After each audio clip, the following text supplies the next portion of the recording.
بالعالمین وبہ نستعین وصلی اللہ علی نبینا محمد وآلہ وصحبہ اجمعین۔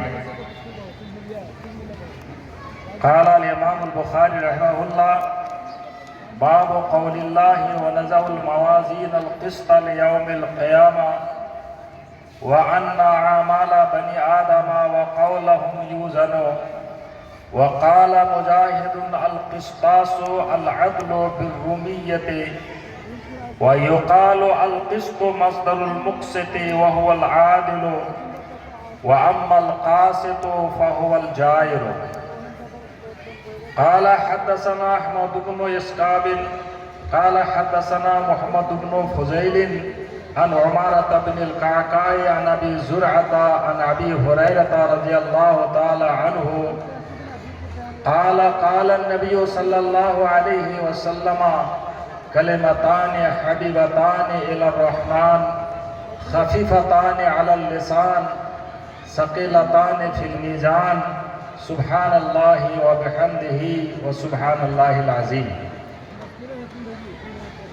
محترم صدر مجلس مدیر الجامعہ اور ہمارے معزز مہمان دکتور نسیم التیمی المدنی حفظہ اللہ، دیگر علماء کرام، عزیز طلبہ، یہ بخاری شریف کی جو ہے آخری باب ہے اور آخری حدیث ہے۔ قبل اس کے کہ حدیث کی کچھ ترجمہ تشریح کی جائے، مناسب سمجھتا ہوں بالکل مختصر انداز میں امام بخاری رحمہ اللہ کا ترجمہ بتا دیا جائے۔ امام بخاری رحمہ اللہ امیر المؤمنین فی الحدیث ہیں، کنیت ابو عبداللہ، نام محمد ابن اسماعیل ابن ابراہیم ابن مغیرہ ابن بردیجبہ الجعفی البخاری رحمہ اللہ ہیں۔ آپ کی ولادت 194 ہجری ہے اور وفات 256 ہجری۔ آپ کے اساتذہ کرام شیوخ کی تعداد 1800 کے قریب ہیں۔ آپ نے کل 6 لاکھ احادیث سے کاٹ چھانٹ کر کے بخاری شریف کے اندر تکرار کے ساتھ 7000 سے کچھ اوپر اور بلا تکرار 4000 سے کچھ اوپر حدیث کو بیان کیا ہے۔ کسی شاعر نے ایک شعر میں آپ کا ترجمہ بہترین انداز میں لکھ ڈالا ہے، کہا ہے وَكَانَ الْبُخَارِيُّ حَافِظًا وَمُحَدِّثًا کان البخاری حافظا و محدثا جمع صحیح مکمل تحریر میلادہ صدق و مدت عمرہ فیہا حمید وانقضا فی نور۔ امام بخاری رحمہ اللہ حافظ اور محدث تھے اور بخاری شریف کو بہت ہی جامع انداز میں آپ نے تحریر کی۔ آپ کی پیدائش صدق جس کا نمبر ہوتا ہے 194، آپ کی عمر حمید یعنی 62 سال اور آپ کا انتقال نور یعنی 256 ہجری۔ کتاب سے متعلق بہت زیادہ کہنا نہیں ہے، صرف جس پر علماء نے اتفاق کیا ہے اس سے زیادہ کہنے کی ضرورت میرے خیال سے ہے ہی نہیں۔ بخاری شریف کی جو ہے بارے میں علماء کا اجماع ہے اصح الکتاب بعد کتاب اللہ الصحیح البخاری، اس سے زیادہ اقوی سند اور کوئی ہو ہی نہیں سکتی ہے کہ بخاری شریف قرآن مجید کے بعد دوسرے نمبر کے سب سے زیادہ صحیح کتاب ہے۔ اس مختصر ترجمہ بخاری کے بعد عزیز طلبہ آئیے، چونکہ وقت بہت کم ہے اس لیے میں بہت مختصر انداز میں یہ چاہوں گا کہ درس کو سمیٹ لیا جائے۔ امام بخاری رحمہ اللہ آخری باب باندھا ہے اللہ تعالیٰ کا قول جو سورہ انبیاء کی 47 نمبر آیت ہے، وہ یہ ہے کہ وَنَضَعُ الْمَوَازِينَ الْقِسْطَ لِيَوْمِ الْقِيَامَةِ، ہم قیامت کے دن انصاف والی ترازو میزان قائم کریں گے، اور ابن آدم کا اعمال اور اس کے اقوال وزن کیا جائے گا۔ اب یہاں یہ ذرا سا کچھ جو ہے صرفی تحقیق آپ لوگ پڑھ کے آئے ہیں، نزعو وزعا یوزعو تھا، حالانکہ صرفیوں نے لکھا ہے کہ اگر واو علامت مجارہ مفتوح اور کسرہ لازمی کے درمیان ہو تو وہ واو گرتا ہے، لیکن کبھی کبھی فتح لازمی کے درمیان بھی گرا دیا جاتا ہے، لہذا یہاں پر وزعا یوزعو تھا، واو کو یہاں سے گرا دیا گیا۔ اسی طریقے سے میزان، یہ موازین میزان کی جمع ہے جو اصل میں میوزان تھا، واو ساکن ہے ماقابل اس کا مکسور، اس کو یا کر لیا تو میزان ہو گیا۔ یہ ہے صرفی تحقیق۔ اس کے بعد آئیے یہ میزان، اس کی جمع یہاں پر موازین ہے، اس کے بعد آیا ہے القسط۔ اب یہ قسط کیا ہے؟ نحوی اعتبار سے یہ قسط کیا ہے؟ اس کی دو توجیہ ہے۔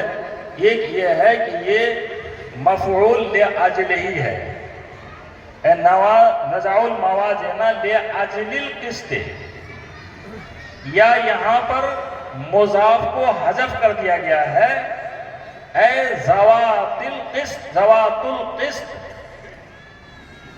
ایک تصریح ہے۔ دوسری بات یہ ہے کہ نہیں، یہ قسط جو ہے یہ صفت ہے اور جو موازین ہے یہ موصوف ہے۔ موازین موصوف اور القسط صفت۔ سوال پیدا ہو جاتا ہے، موازین جمع اور قسط واحد، کوئی اس میں مطابقت نہیں ہوتی ہے۔ اس کی دو توجیہ یہ خود امام بخاری رحمہ اللہ نے بیان کر دیا، اور ایک یہ ہے کہ جب آپ لغت کی کتابوں میں جائیں گے تو وہاں دیکھیں گے، آپ پائیں گے یہ جو قسط ہے یہ مصدر ہے، یہ باب ضربہ سے ہے، قسط یقسط، اس کا دو مصدر آتا ہے اور اس کا دو معنی ہو جاتا ہے۔ اگر قسط یقسط قسطن اگر پڑھیں گے تو پھر اس کا معنی ہو جائے گا انصاف کرنے کے لیے، اور اگر اس کو جو ہے آپ زبر کے ساتھ پڑھیں گے قسط یقسط قسطن تو پھر اس کے معنی ہو جائے گا ظلم کرنے کے لیے۔ یہ ازداد میں سے ہے۔ تو یہ القسط یہ مصدر ہو گیا اس حیثیت سے، ایک بات۔ دوسری بات، امام بخاری رحمہ اللہ آگے فرماتے ہیں کہ وَيُقَال، اور کہا جاتا ہے کہ یہ جو قسط ہے یہ مقسط کی مصدر ہے، مقسطن کی مصدر ہے، یعنی یہ ثلاثی مجرد کا مصدر نہیں ہے بلکہ ثلاثی مزید فی باب افعال کا یہ مصدر ہے۔ تو پھر سوال یہ ہو جاتا ہے کہ باب افعال کا مصدر اقسط یقسط ایک ساتھ ہونا چاہیے، تو پھر قسط کیوں ہو گیا؟ تو ہے عرب اس کو استعمال کرتے ہیں وہ لوگ حروف جو زوائد ہے اس کو حذف کر کے استعمال کرتے ہیں. جیسا کہ آپ لوگ شکر و تقدیر لکھتے ہیں تو اسی طریقے سے شکری و قدر بھی آپ لوگ لکھ سکتے ہیں. یہ عرب استعمال کر سکتے ہیں. بہرحال یہ اگر باب افعال کا یہ جو ہے جیسے کہ امام بخاری نے فرمایا کا مصدر ہے، یہاں پر معنی بہت اچھا ہو گیا. کیوں؟ اگر قصدہ کے معنی ظلم کرنے کا ہوا، قصدن کے معنی، اب اس کو باب افعال میں آپ لے کے چلے جائیں گے تو باب افعال کی جو ہے ایک خاصیت ہے سلب ماخذ، ماخذ کو کھینچ لینا، دور کر دینا. تو جب اس کو لے کے چلے جائیں گے باب افعال میں تو جو ظلم کا معنی تھا جب اقصدہ میں آپ لے کے چلے گئے اب معنی اس کا ہو گیا کہ ظلم کو دور کر دیا، یعنی انصاف کیا. تو یہ ہو گیا مصدر. اور جب مصدر ہو جائے گا تو مصدر کے اندر بڑی صلاحیت ہے کہ واحد، تثنیہ، جمع ہر ایک کی وہ صفت بن سکتی ہے. اس لیے آپ کہہ سکتے ہیں میزان قسط، میزانان قسط، موازین قسط. اس لحاظ سے یہ موازین یہ موصوف اور القسط جو ہے یہ صفت ہے. اب جو ہے ایک اور بات کہ اللہ تبارک و تعالی فرمایا موازین، یعنی بہت سارے میزان کو ہم قائم کریں گے. تو کیا قیامت کے دن یہ میزان ایک ہوگا یا بہت سارے میزان ہوں گے؟ تو کچھ لوگوں کا کہنا یہ ہے کہ نہیں، بہت سارے میزان ہوں گے. ہر عمل کے لیے ایک میزان، ہر شخص کے لیے ایک میزان ہوگا. یہ بھی ایک بات ہے. اور دوسری بات جو صحیح ہے وہ یہ ہے کہ نہیں، یہ موازین اللہ تبارک و تعالیٰ استعمال کیا. میزان تو ایک ہی ہوگا، ترازو ایک ہی ہوگی، لیکن تعدد اشخاص اور تعدد اعمال کے لیے اللہ تبارک و تعالیٰ نے موازین استعمال کیا ہے. نمبر 1. نمبر 2، موازین جمع کا صیغہ ہے اور تفخیم شان، وہ میزان کی شان کو بیان کرنے کے لیے اللہ تبارک و تعالیٰ نے جمع کا صیغہ استعمال کیا ہے. بہت سارے اس میں شواہد قرآن مجید سے ملتے ہیں. اللہ تبارک و تعالیٰ حضرت نوح علیہ السلام کو اپنی قوم کی طرف بھیجا. حضرت نوح علیہ السلام اکیلا ہی تھے، لیکن سورہ شعراء میں اللہ تبارک و تعالیٰ کہا وَكَذَّبَتْ قَوْمُ نُوحٍ الْمُرْسَلِينَ، وَكَذَّبَتْ قَوْمُ نُوحٍ الْمُرْسَلِينَ. حالانکہ نوح علیہ السلام اکیلا ہی ہے لیکن وہاں پر جمع کا صیغہ استعمال کیا گیا. اسی طریقے سے تھوڑا سا آگے وَكَذَّبَتْ ثَمُودُ الْمُرْسَلِينَ یہ جو ہے صیغے استعمال ہوئے ہیں. تو یہ ہے تفخیم شان کے لیے جمع کا صیغہ استعمال کیا گیا ہے. اور حق بات یہ ہے کہ میزان ایک ہی ہوگا، اس کے 2 پنرے ہوں گے اور اس کی ایک زبان بھی ہوگی. امام بخاری رحمہ اللہ یہاں میزان والی بات لا کر کے معتزلہ پر تردید کیا ہے. معتزلیوں کا کہنا یہ ہے کہ کوئی میزان وہاں نہیں ہوگا. یہاں پر میزان کے معنی عدل کے معنی ہے، کوئی میزان نہیں ہوگا. میزان کا انکار ہی کر دیا. امام احمد بن حنبل رحمہ اللہ فرماتے ہیں معتزلہ کی تردید کرتے ہوئے کہ اگر وہاں پر میزان نہیں ہے جیسا کہ معتزلی کہہ رہے ہیں تو پھر اللہ تعالیٰ کا اس قول کا معنی کیا ہوگا کہ وَنَزَعُ الْمَوَازِينَ الْقِسْطَ، اس قول کا معنی کیا ہوگا. دوسری بات، بہت ساری حدیثوں میں متعدد احادیث میں میزان کا تذکر آیا ہوا ہے. تو جب میزان کا تذکرہ آیا ہوا ہے بہت ساری احادیث میں اللہ کے رسول نے فرمایا، اور معتزلہ اس میزان والی حدیث کا رد کر رہا ہے، تو گویا کہ اس نے اللہ کے رسول پر رد کر دیا، اللہ کے رسول کی تردید کی، اور جس نے اللہ کے رسول کی تردید کی اس نے اللہ کی تردید کر دیا۔ اسی لیے امام بخاری رحمہ اللہ یہاں پر آخری بات میں معتزلہ جو ہے ان کی تردید کرتے ہوئے اس بات کو قائم کیا ہے۔ ایک بات، اس کے بعد آگے آئیے، وَأَنَّ عَامَلَ بَنِي آدَمَ وَقَوْلَهُمْ يُوزَنُ، بے شک بنی آدم کے اعمال اور اس کے اقوال کو تولا جائے گا۔ یہاں پر بھی آپ لوگ سوال کر سکتے ہیں کہ اعمال کہا ہے اور پھر اس کے بعد قول کہہ دیا، حالانکہ معطوف اور معطوف علیہ دونوں ایک ہی ہونا چاہیے، تو یہاں پر بھی وہی ہے، آپ اقوال بھی کہہ سکتے ہیں، کوئی بات نہیں ہے، لیکن قول جو ہے یہ بھی مصدر ہے۔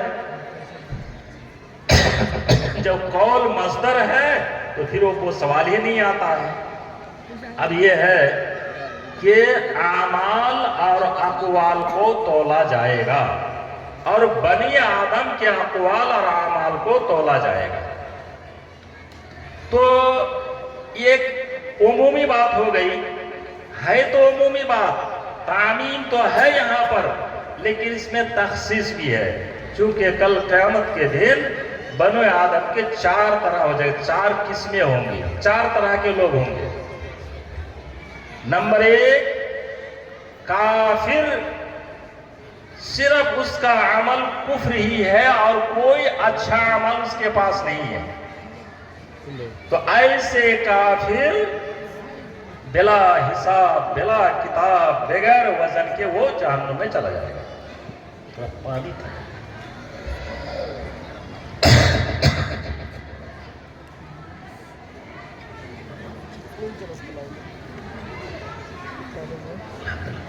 ایک قسم ہو گئی کافر، اس کا کوئی نیک عمل نہیں ہوگا، بلا حساب بلا کتاب و جہنم میں چلا جائے گا۔ دلائل بیان کرنے کا وقت نہیں ہے، چونکہ میں سمجھ رہا ہوں کہ کب اشارہ آ جائے کہ آپ جو ہے درس کو ختم کیجئے، اس لیے میں بہت مختصر سے آگے بڑھ رہا ہوں۔ دوسرا ہے مومن، کہ اس کا گناہ ہی نہیں ہے، جیسا کہ آپ لوگ حدیث نمبر 5752 میں پڑھ کے آئے ہیں، اس میں یہ ہے وقاصہ والی حدیث، اس میں اللہ کے رسول نے فرمایا 70,000 لوگ بلا حساب بلا کتاب کے جنت میں چلے جائیں گے۔ اس سے معلوم ہوا کہ یہ لوگ بلا حساب اور بلا کتاب کے وہ لوگ جنت میں چلے جائیں گے۔ یہ 2 طرح ہوئے۔ تیسرا طرح کا کافر، اس کا تو جو ہے گناہ کفر ہے، لیکن دنیا میں کچھ اچھا اعمال وہ کیا تھا، تو اس اچھا اعمال کو بھی اللہ تبارک و تعالی ایک پلڑے میں رکھے گا، اور اس کے کفر کو ایک پلڑا میں جب رکھے گا تو وہ کفر کا پلہ جھک جائے گا، نیکی کا پلہ ہلکا ہو جائے گا، اور اس کو جہنم جانے کی اجازت ہو جائے، تم جہنم میں چلے جاؤ۔ اور وہ مسلمان جس کے پاس گناہ بھی ہے اور نیکی بھی ہے، اس کو تولا جائے گا، تو جس کی نیکی ایک خردل کے برابر بھی زیادہ ہو جائے گی وہ جنت میں چلے جائیں گے، جس کی نیکی ایک خردل کے برابر کم ہو جائے گی وہ جہنم میں چلا جائے گا۔ پھر اللہ تبارک و تعالیٰ اس کو جو ہے جہنم سے نکال کر کے جنت میں داخل کرے گا۔ اور کچھ لوگ ایسے ہوں گے کہ اس کی نیکی اور بدی دونوں برابر ہو جائے گا، تو وہ لوگ آراف میں رہیں گے، پھر اللہ کی مشیت میں اللہ تعالیٰ اس کو جنت میں انشاءاللہ داخل کرے گا۔ یہ 4 طرح کے لوگ ہو گئے۔ اب ایک سوال آپ لوگ کر سکتے ہیں کہ اعمال کو تولا جائے گا اور اقوال کو تولا جائے گا، اس کو بھی لوگوں نے جو ہے انکار کر دیا کہ اعمال اور اقوال کو کیسے تولا جائے گا، کیسے اعمال اور اقوال کو تولا جائے گا، چونکہ اعمال اور اقوال یہ عراج ہے یہ اجسام نہیں ہے تو پھر اس کو کیسے تولا جائے گا؟ ایک سوال۔ دوسرا سوال یہ ہے کہ اعمال تولا جائے گا یا صاحب اعمال تولا جائے گا یا کیا ہوگا؟ ایک سوال آتا ہے۔ اس کا جواب یہ ہے، پہلا نمبر یہ ہے کہ اعمال کو تولنے کے بارے میں یہ ہے کہ صحائف اعمال اور دفاتر کو تولا جائے گا، نمبر ایک۔ اور امام قرطبی نے اسی کو راضی کرا دیا ہے کہ صحائف اعمال جس میں فرشتے لکھتے ہیں اسی کو تولا جائے گا۔ جیسا کہ بہت مشہور حدیث بطاقہ والی حدیث ہے، ایک آدمی آئے گا، اس کے پاس گناہ ہی گناہ ہوگا، لیکن اللہ اسے کہے گا کہ میں تمہارے لیے کچھ چھپا کے رکھا ہوں، اس میں لا الہ الا اللہ لکھا ہوا ہوگا، جیسے اس میں دیا جائے گا تو اس کا جو ہے نیکی کا پلڑا بھاری ہو جائے گا اور وہ جنت میں چلا جائے گا۔ تو اس سے مراد یہ ہے کہ صحائف اعمال اور بطاقۃ الاعمال اس کو تولا جائے گا۔ نمبر دو،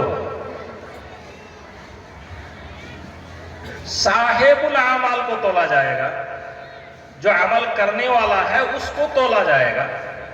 جیسا کہ اللہ تعالیٰ نے کہا کہ موٹا اگر کافر بھی ہو، بہت موٹا تازہ ہے، لیکن اللہ کے نزدیک ایک مچھر کے پر کے برابر بھی اس کا وزن نہیں ہوگا۔ کہا اللہ تعالیٰ نے فَلَا نُقِيمُ لَهُمْ يَوْمَ الْقِيَامَةِ وَزْنًا۔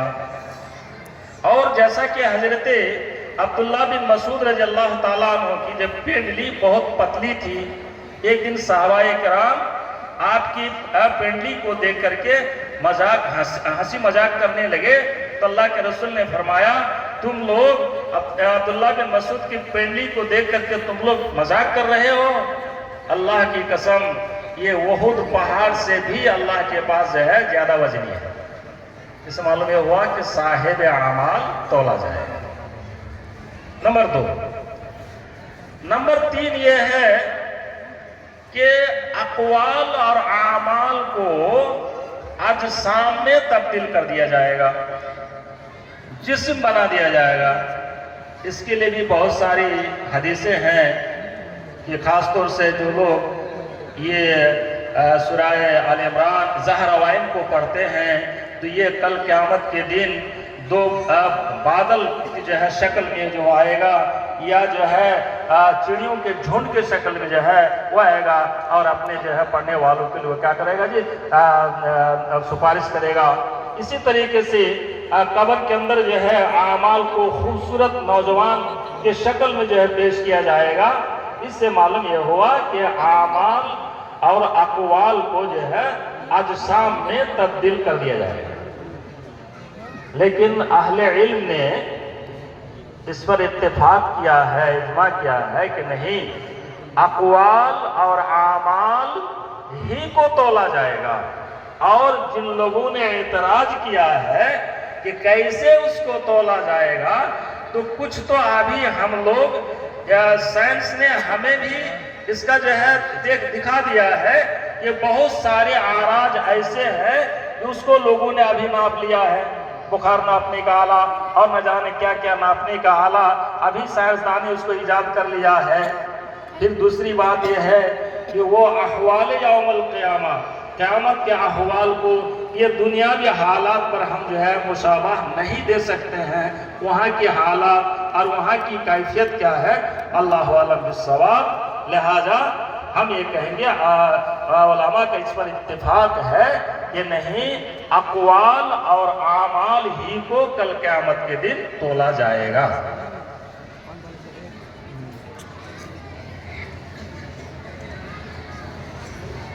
آئیے اس کے بعد امام بخاری رحمہ اللہ اپنی عادت کے مطابق، آپ لوگ پڑھتے آ رہے ہیں کہ کوئی باب سے کوئی تعلق نہیں ہوتا ہے، لیکن کسی الفاظ کا اگر تصریح کرنی رہتی ہے اس کے جو ہے تھوڑا سا تو کر دیا کرتے ہیں۔ اسی کے مناسبت سے چونکہ قسط کا لفظ ہے، اسی طرح ایک لفظ ہے قسطاس، اس کو دونوں طرح سے پڑھ سکتے ہیں، قسطاس بھی پڑھ سکتے ہیں اور قسطاس بھی پڑھ سکتے ہیں۔ اس کے معنی بھی تراجو کے ہیں، عادل اور بہت زیادہ سیدھی جو ہے سیدھا ہونے کا معنی اس کا دیتا ہے۔ تو امام بخاری نے کہا کہ القسطاس یا القسطاس یہ رومی زبان ہے اور اس کا معنی عدل کے معنی ہے۔ لیکن بعض لوگوں نے اس پر اعتراض کیا کہ اس کو رومی زبان کہا گیا ہے، حالانکہ قرآن کو اللہ تعالیٰ نے کہا کہ ہم نے قرآن مجید کو بلسان عربی مبین، بالکل عربی زبان میں اس کو کیا گیا، نازل کیا گیا ہے۔ اس لیے ہم یہ کہہ سکتے ہیں کہ عربی ہے، لیکن اس کو روم والوں نے اپنے استعمال میں لایا ہے، عربی زبان ہی ہے۔ کچھ اہل لغت کا یہی ہے کہ قرآن مجید میں ایک بھی غیر عربی زبان نہیں ہے۔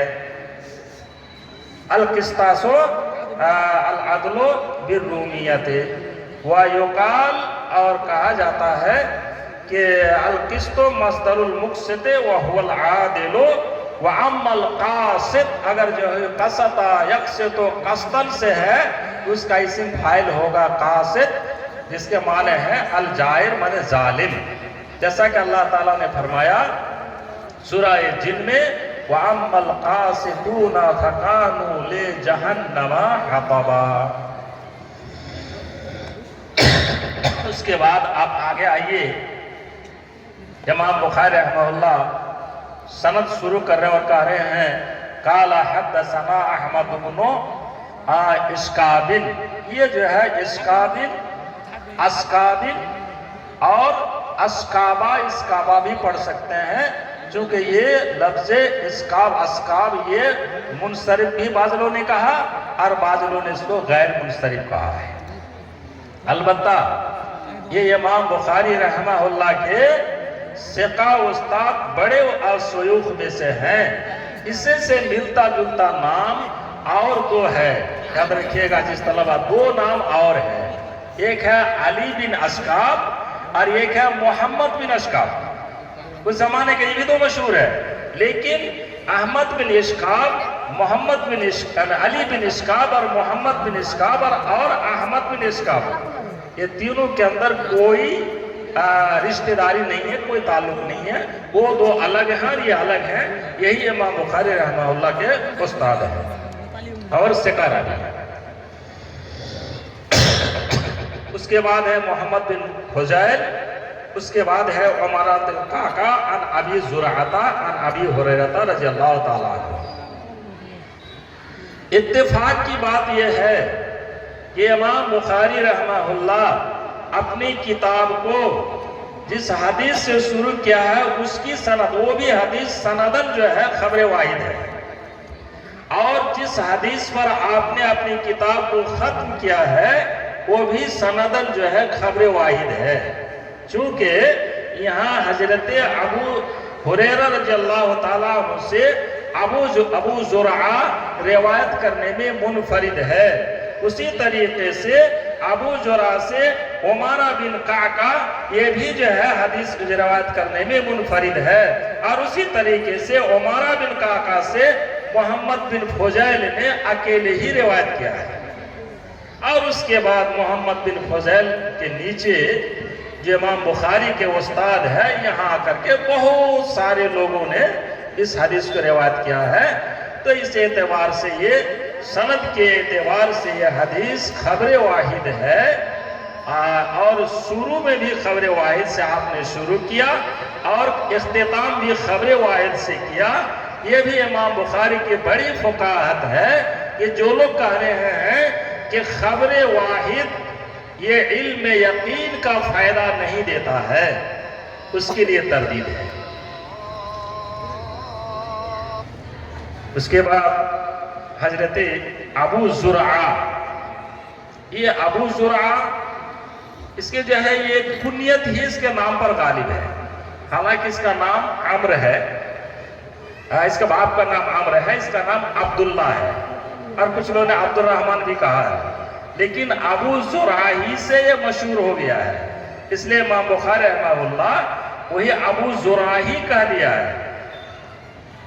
اور یہ حضرت ابو زرعہ بن عمرو بن عبداللہ البجالی جو ہے بڑے صحابی ہیں، انہیں کے پوتا میں سے ہیں۔ اس کے بعد ابو ہریرہ رضی اللہ تعالیٰ عنہ، اس کے نام کے بارے میں ابھی دکتور صاحب سے آپ نے کچھ سنا، اس کا اب میں تفصیل جانا نہیں چاہتا ہوں۔ اس کے بعد ابو ہریرہ رضی اللہ تعالیٰ عنہ روایت کرتے ہیں کہ اللہ کے نبی صلی اللہ علیہ وسلم نے فرمایا کلمتان حبیبتان الی الرحمن، کلمتان حبیبتان الی الرحمن، یہاں پر جو ہے اللہ کے رسول صلی اللہ علیہ وسلم اللہ کی صفاتوں میں سے ایک صفت رحمان کو بیان کیا ہے۔ یہ بھی امام بخاری رحمہ اللہ اس حدیث کو لا کر کے جہمیہ پر تردید کرنا چاہتے ہیں، چونکہ جہمیہ کا قول ہے کہ وہ لوگ اللہ کے اوصاف کو مانتے نہیں ہیں۔ امام بخاری رحمہ اللہ یہ رحمان صفت لا کر کے اس کی بھی تردید کر رہے ہیں۔ کلمتان، یہ دو کلمہ ہیں، یہ کلمہ ہے لیکن یہ کلمہ بے معنی کلام کے ہیں، کلمہ بے معنی کلام کے ہیں۔ یہ زبان عربی میں بھی ہے، جیسے کہ آپ لوگ کہتے ہیں کلمۃ الاخلاص، کلمہ شہادت، حالانکہ کلمہ اخلاص بہت سارا کلمہ ہے اس میں، کلمہ شہادت بہت سارا اس میں کلمہ ہے۔ اسی طرح آپ لوگ بھی اپنی زبان میں کہتے ہیں کہ بھائی مجھے ایک بات کرنے دیجئے، آپ تو ایک بات نہیں کرتے ہیں، بہت ساری باتیں کرتے ہیں۔ یہاں پر کلمہ ہے لیکن اس سے مراد کلام ہے۔ دو کلمہ ایسے ہیں حبیبتان، یعنی محبوبتان، یہ حبیب فعیل کا وزن ہے جو محبوب کے معنی میں ہے۔ دو کلمے ہیں جو رحمان کو بڑا محبوب ہے، بڑا پیارا ہے۔ اب ایک بات ہے کہ محبت اللہ للعبد، اللہ بندہ سے محبت کرتا ہے، اس کا معنی کیا ہے؟ تو اللہ کی محبت جو ہماری محبت ایک دوسرے نہیں ہے، بلکہ اس کا معنی یہ ہے کہ اللہ تبارک و تعالی اپنے بندہ کے فعل پر، اس کے ذکر و اذکار پر اللہ تعالیٰ اپنے سے جو اس کو بدلہ دیتا ہے، یہ ہے اللہ کی جو محبت کرنا اپنے بندہ کا، محبت اللہ للعبد۔ تو دو کلمے ہیں جو رحمان کو بڑا محبوب ہے، اللہ کو بہت زیادہ محبوب ہے۔ یہاں پر اللہ کے رسول صلی اللہ علیہ وسلم لفظ رحمان لا کر کے یہ اس حدیث میں جو بتانا یہ چاہ رہے ہیں کہ اللہ کی رحمت بڑی وسیع ہے، اللہ کی رحمت بہت زیادہ ہے، کہ اللہ تبارک و تعالیٰ سے اگر مانگا جائے تو اللہ تعالیٰ بہت دینے والا ہے، وسیع رحمت اللہ تعالیٰ رکھتا ہے۔ خفیفتان علی اللسان، وہ دو کلمے زبان پر بہت ہی ہلکا ہے، اور میزان میں وہ دونوں کلمہ بہت بھاری ہے۔ عزیز طلبہ، اس حدیث کے اندر دیکھیے اللہ کے نبی صلی اللہ علیہ وسلم بلاغہ کے جو ہے بہت ساری چیزوں کو ہمیں بتا دیا ہے۔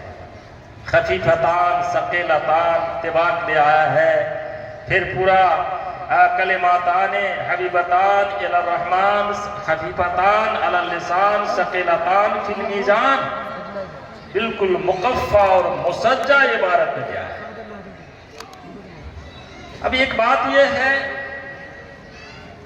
کہ یہاں پر یہ کلمہ زبان پر بہت ہلکا ہے اور وزن میں بھاری ہے، یہ کہنے کی کیا بات ہے، کیا ضرورت ہے؟ ایک سوال پیدا ہوتا ہے کہ ایسا کیوں ہے، نیکی جو ہے یہ نیکی کو کرنا کیوں بھاری ہے اور گناہ کو کرنا آسان کیوں ہے؟ یہ سوال کیا گیا علماء کرام سے کہ نیکی کرنا بھاری کیوں ہے اور گناہ کرنا آسان کیوں ہے؟ تو علماء نے کہا کہ جو حسنہ ہے، کہہ رہے کہ جو حضرت مرارتها وغابت حلاوتها، نیکی اس کا نتیجہ دور ہے، سامنے ہمارا نہیں ہے، لیکن مرارت، اس میں محنت اور مشقت یہ سامنے ہمارے ہیں، اس لیے یہ وہ نہیں کر پا رہے ہیں۔ اسی لیے اللہ کے رسول صلی اللہ علیہ وسلم نے فرمایا کہ حفت الجنت، یہ جنت کو جو ہے بالمکارہ، حفت الجنت بالمکارہ، مکروہات سے جنت کو ڈھانک دیا گیا ہے، وحفت النار بالشہوات، اور نیک بدی کرنا اس لیے آسان ہے کہ اس کے حضرت حلاوتھا وغابت مرارتھا، اس کے جو ہے حلاوت حاضر اور اس کا جو ہے مرارت غائب ہے، اس لیے لوگ بدی زیادہ کرتے ہیں، اس کی طرف مائل ہوتے ہیں، اور نیکی کی طرف مائل کم ہوتے ہیں۔ اس کے بعد کہا یہ دو کلمہ کیا ہے جی؟ سبحان اللہ و بحمدہ و سبحان اللہ العظیم، میں اللہ تبارک و تعالیٰ کے پاکی کو بیان کرتا ہوں اس حال میں کہ میں اس کے حمد کے ساتھ متلبس ہوں، میں اللہ کے پاکی کا، اللہ عظیم کا پاکی بیان کرتا ہوں۔ عزیز طلبہ، یہاں پر سبحان اللہ، یہ جو سبحان اللہ، یہ اللہ تعالیٰ کے صفات جلال ہے، اور بحمدہ ہی جو ہے یہ صفات اکرام ہے، یعنی ہم اللہ تبارک و تعالیٰ کو تمام نقائص سے، تمام تر عیوب سے ہم پاک سمجھتے ہیں، اور اللہ تبارک و تعالیٰ کے لیے تمام کامل جتنے بھی صفات کمال ہے اس کو ہم ثابت کرتے ہیں۔ گویا کہ یہ جو ہے لا الہ الا اللہ، اس کا منطوق جو ہے یہ توحید ہے اور مفہوم تنزیہ ہے، لیکن سبحان اللہ و بحمدہ سبحان اللہ العظیم اس کا مفہوم توحید ہے، اور اس کا منطوق جو ہے یہ تنزیہ ہے۔ اور اس کے بعد یہ ہے سبحان اللہ العظیم، پھر اس کو دوبارہ اس کو دہرایا گیا ہے۔ آخر میں اللہ تبارک و تعالیٰ سے دعا کرتا ہوں کہ الہ العالمین ہمارے اس طلباء اور طالبات جس کو تو نے توفیق دیا ہے بخاری تک جو ہے پہنچنے کا، اے اللہ تعالیٰ ہم تجھ سے دعا کرتے ہیں کہ الہ العالمین اس کو جو ہے عمل کی توفیق بھی تو دینا۔ اور اس کے بعد میں عزیز طلباء، یہ ہے سند الاجازہ، اتنا وقت نہیں ہے کہ اس کو پورا پڑھ کے جو آپ کو سنایا جائے۔ سند الاجازہ لروایت الجامع الصحیح للبخاری، یہ میری سند ہمارے شیخ استاد عبدالرحمن محمد اسحاق البسواس کے توسط سے جو ہے امام بخاری تک جو ہے پہنچ رہی ہے۔ میں آپ لوگوں کو وہ جو احادیث آپ نے ہم سے یا تو بطور تحدیث پڑھا یا اخبار پڑھا یا سماعاً پڑھا، جو پڑھا ہے، جو احادیث آپ نے مجھ سے پڑھا ہے، میں صرف انہی احادیث کو سلف صالحین کے طریقے کے مطابق آپ کو انہی احادیث کو آپ کو روایت کرنے کے لیے میں سند الاجازہ آپ کو دے رہا ہوں، جن احادیث کو آپ نے مجھ سے پڑھا ہے۔ چونکہ بخاری یہ جو ہے مکمل طریقے سے پڑھائی نہیں ہوئی ہے اور میں مکمل پڑھایا نہیں ہوں، اس لیے وہی حدیث کی سند اجازت میں دے رہا ہوں جو آپ نے مجھ سے پڑھی ہے۔ اقول قولی ھذا واستغفر اللہ لی ولکم ولسائر المسلمین، الحمدللہ رب العالمین۔